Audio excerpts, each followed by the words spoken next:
Nama saya Lau Ying Hing. Kita daripada bulan 5, Seksyen 3 untuk penghayatan etika dan peradaban. Tajuk yang kita akan bentangkan pada hari ini ialah salah tabir urus. Saya akan memperkenalkan watak pada hari ini. Saya sebagai Cik Siti, seorang pegawai junior, dan ini adalah Sanjana. Dia akan berlakon sebagai Cik Faiza, seorang pegawai senior. Jordan sebagai pegawai senior yang melakukan jenayah, melakukan rasuah.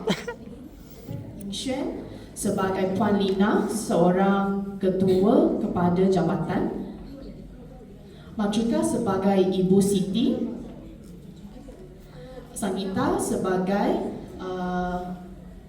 Puan Hana, iaitu seorang inspektor, dan Mandip sebagai Cik Aina, iaitu rakan sekerja kepada Cik Siti.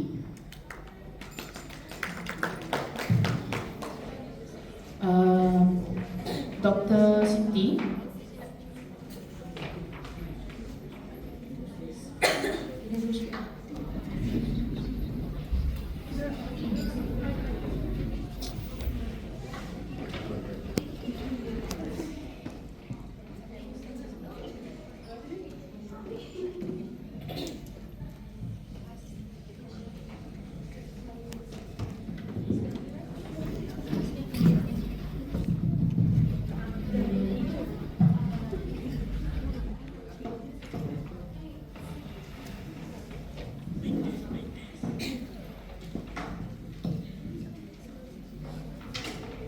Selamat pagi. Selamat pagi.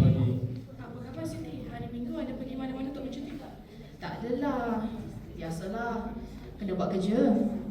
Saya pun sibuk dengan nak jaga anak dengan suami. Betul tu. Hai, sekarang beban kerja kau makin berat.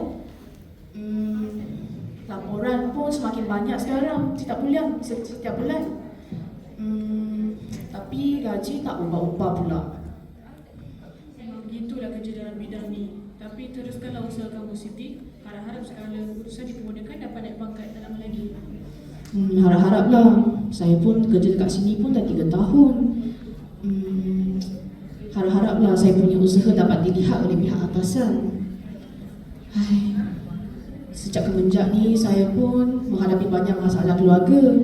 Mak saya tiba-tiba sakit masuk hospital 3 hari yang lalu. Kos perubatan sekarang pula tinggi. Saya perlu pinjam daripada saudara mara. Sekarang hanyalah kena berusaha untuk membayar balik pinjaman-pinjaman tu. Siti kenalah bersabar dan kuat semangat. Siti semoga Mak Siti cepat sembuh dan diteruskan semala urusan dan dinaikkan pangkat tak lama lagi ya. Siti, tapi kalau kamu pandai bermain angka, mungkin kamu dapat naik pangkat dengan cepat. Bapa masuk ada bermain dengan angka. Saya dengar satu cara. Kalau kamu ikut renta Cik Faiza semasa menyiapkan juga laporan keuangan, mungkin kamu boleh naik pangkat atau dapat bonus yang besar nanti. Tapi itu tak beretika kan? Bukan ke syarikat akan mengenakan tindakan yang berat terhadap sesiapa yang terlibat dalam aktiviti tak beretika? Tapi saya tak cakap, kamu tak cakap, siapa yang tahu? Boleh je, asalkan tak ada orang yang tahu.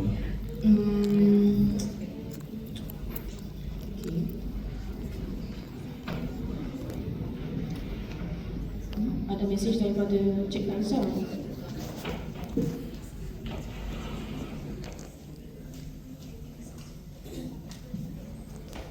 Hai Cik Siti, duduk. Cik Siti kerja kat sini pun dah 3 tahun. Awak rasa macam mana? Okey ke? Masih okey lah. Saya pun cuba sedaya upaya untuk melaksanakan tugas dengan baik. Rakan sekerja pun beramah dan masa saya menghadapi masalah pun mereka banyak membantu. Bagus Cik Siti, saya ada tengok laporan awak dan rasa awak ni rajin bekerja dan pandai menguruskan ekon. Jabatan kita perlukan orang macam awak untuk pegang jawatan yang lebih tinggi. Terima kasih Cik Faizal. Tapi saya rasa saya masih kurang pengalaman. Banyak lagi saya perlu belajar. Kalau Cik Siti ingin, saya boleh pastikan awak naik pangkat, gaji pun akan meningkat. Cuma ada satu perkara kecil sahaja yang perlu awak buatkan. Apa maksud Cik Faizal? Aku perlukan seseorang yang berkeadilan untuk mengubah suai laporan kewangan kita sebelum audit akhir bulan ni. Kalau Cik Siti mampu mencantikkan laporan ini, aku akan memastikan usaha awak berbaloi. Cik Siti bolehlah menganggap tugasan ini sebagai peluang untuk membuktikan perubahan diri. Boleh ke Cik Faizal? Saya tak tahu saya boleh buat macam tu ke tak? Usahalah takut sangat Cik Siti. Peluang begini tak selalu ada. Awak hanya perlu kemas kini sedikit angka sahaja. Tak ada siapa yang akan tahu kalau aku dalam situasi awak, aku tidak akan mensia-siakan peluang keemasan ni. Lepas ni terus naik pangkat. Saya fikir dululah, okey. Nanti saya maklumkan kepada Cik Faizal. Okey, tapi jangan fikir lama ya. Okey. Terima kasih.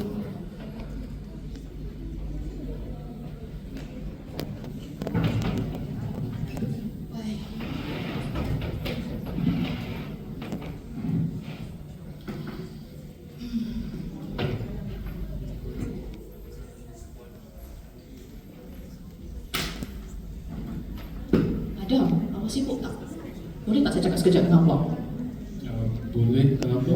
Tadi Cik Faizal ada cakap apa kepada kamu ke dalam dulu?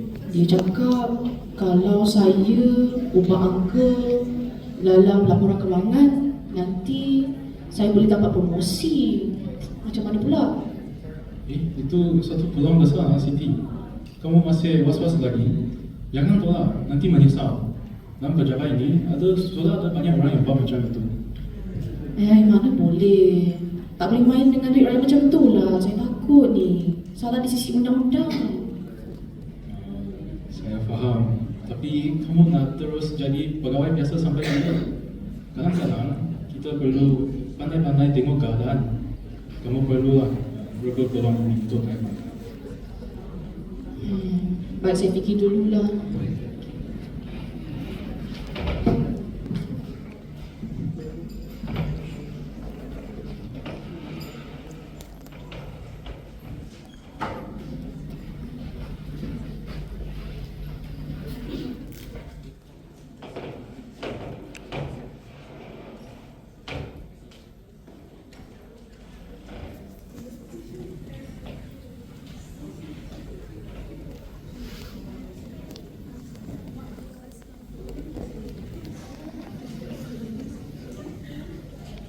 Mak, hai Mak.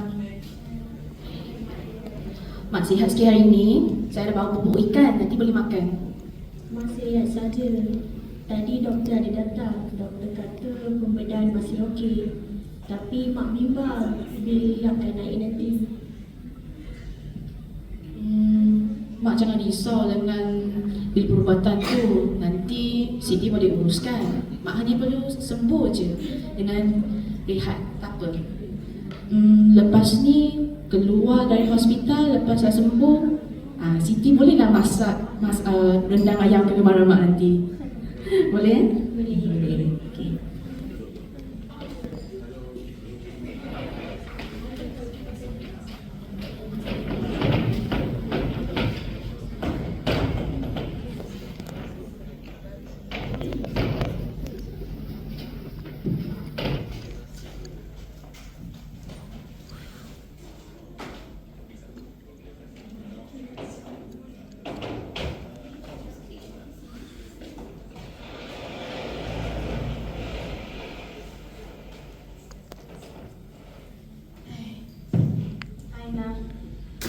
Hai Siti. Siti, semalam saya dengar awak bercakap dengan Cik Faizal tentang tawaran yang ditawarkan. Aku rasa kamu tak sepatutnya ambil tawaran yang diberikan. Kalau diterima, awak boleh masuk lockup sebab dia sudah consider sebagai sarana jenayah. Saya tak tahulah Aina. Saya takut nanti saya tak ikut perintah dia, saya pula yang disusahkan. Nanti tak tahulah, mungkin dia rosakkan reputasi saya ke, ataupun nanti dia tak kasih saya naik pangkat sampai bila-bila. Nah, lagi-lagi pun awak tahulah, saya pun ada saya pun kesutukaman sekarang.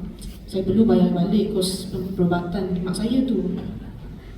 Betul-betul saya faham. Tapi jangan korbankan nilai murni dan batasan depan awak demi kewangan. Sebagai manusia kita perlu jaga wang kewangan sebab wang kewangan kerayakan, bukan untuk mensia-siakan saja. Jangan sesekali terlibat dalam kejayaan ini yang melewakan tentang kos bersama awak. Nanti saya cuba tanya dekat Jabatan Sumber Manusia, mana tahu boleh dapat sumbangan atau bantuan. Betul juga kan. Saya bersyukurlah awak menyedarkan saya pasal keburukan ini. Okeylah, saya rasa saya tolaklah tawaran Cik Faiza tu. Jangan risau Siti, saya akan bantu ya. Kita cuba mohon. Okey, terima kasih.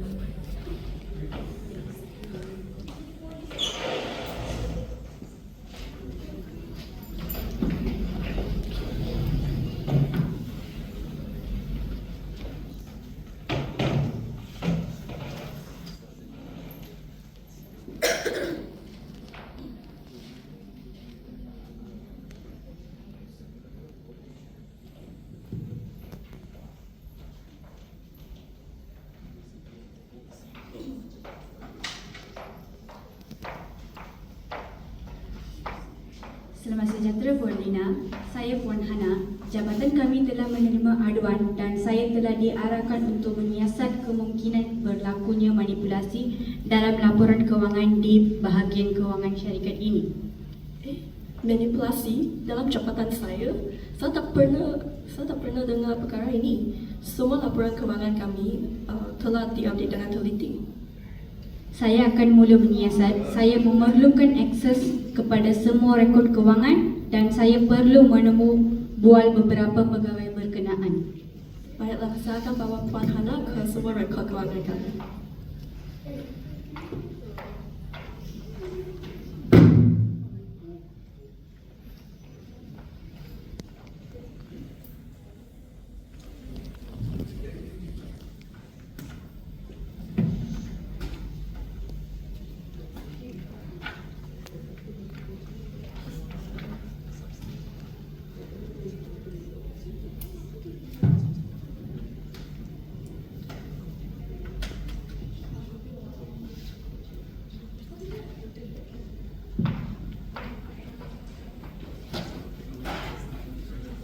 Cik Faiza, berdasarkan siasatan kami, terdapat bukti kukuh yang menunjukkan laporan kewangan jabatan telah dimanipulasi. Boleh ke Cik jelaskan? Itu tidak benar.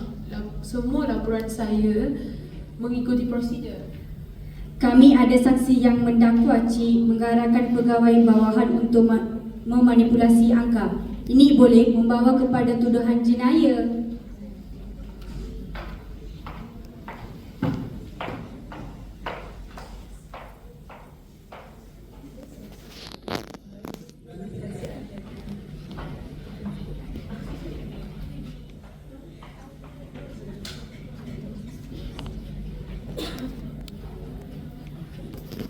Alamak, patutkah saya mengaku salah?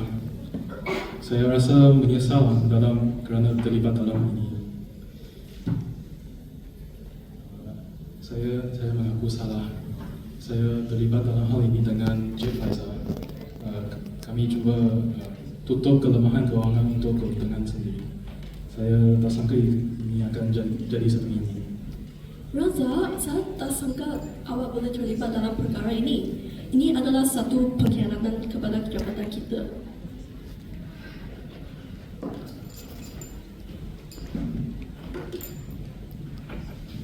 Akhirnya keadilan ditegakkan. Saya pun hampir terjebak dalam jenayah, tapi nasib baiklah saya dapat bertangkap balik.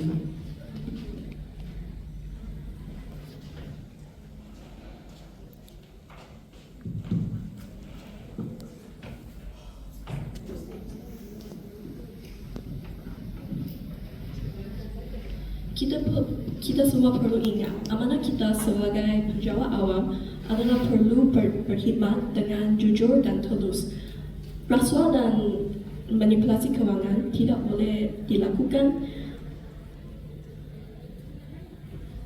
dan ini adalah akan menghancurkan kepercayaan rakyat. Maafkan saya Siti, kerana saya cuba mempengaruhi kamu untuk menerima tawaran Cik Faizal. Saya sedar saya salah. Tak apa. Ada lain kali kita pun jangan terlibat dalam jenayah rasuah ni. Ya, lebih baik kita hidup dengan jujur daripada mencari kebaikan dengan tidak beretika. Rasa merasakan nama baik diri keluarga dan negara. Selain ketidakadilan akan berlaku dalam masyarakat terlibat dalam perkara ini. Okay, kalau tak ada apa-apa lagi, semua boleh kembali bekerja. Okey Puan, terima kasih.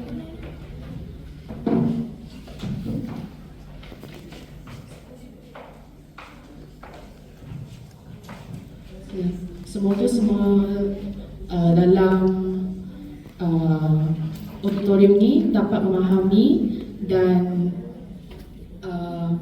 dapat melihat bagaimana rasuah akan mengakibatkan syarikat tersebut runtuh. Kita haruslah mengamalkan peradaban kita dan etika kita pada setiap masa supaya tidak berlakulah kes macam ini. Sekian, terima kasih.